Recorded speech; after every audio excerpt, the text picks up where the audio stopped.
Good evening. This is Dennis Wong coming from Winnipeg. Yesterday, I talked a bit about how our body energy production and importance of the muscle.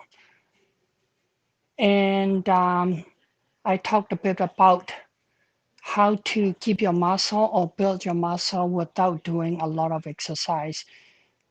And I said I wanted to talk about eating protein. So today I want to talk about animal protein.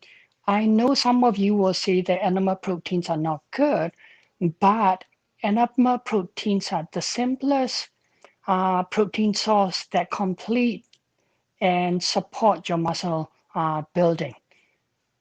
And as we know that muscle is our biggest organ in our system, in our body that produce energy for you. So you need to keep your muscle up and you have to make sure that your muscles are not dying. So in a couple of days, I'm going to talk about how to prevent uh, the muscle loss and your muscle cells are dying. Right now is that one of the prevention is eating protein. Animal protein, like I said, is one of the best and simplest source. The key is, again, you need to chew your meat 20 to 40 times so that it can break down properly. And then when get into the stomach, then your stomach acid can then do the final digestion and breaking down them into amino acid that your body can use it as a building block for muscle. And at the same time, also part of the energy production. So how much protein do you need to eat? First of all, I will be careful with the beef because beef is actually more inflammatory. So if you like steak and stuff, I will not eat it more than once or twice a week. But regularly, I would suggest chicken, pork, fish type of thing, eggs if you can eat it. If you're not allergic to.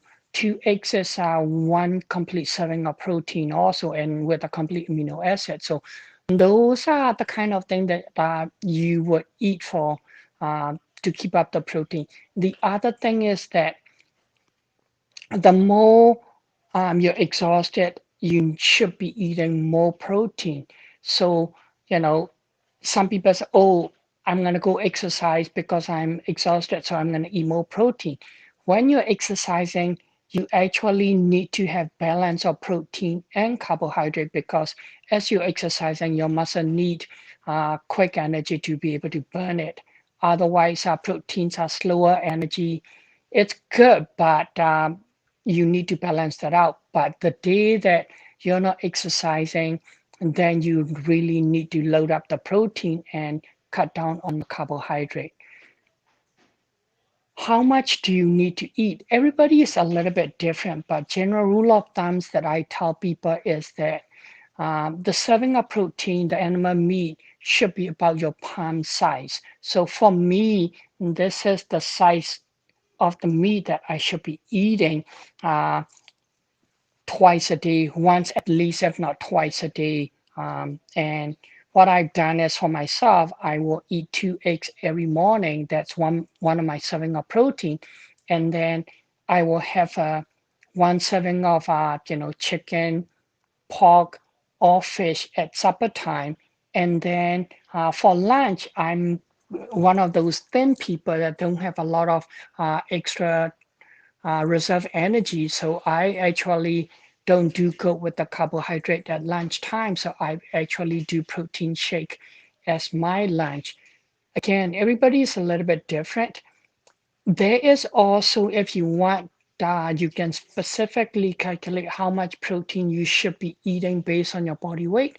If you want that calculation and document, definitely PM me and I will share that with you.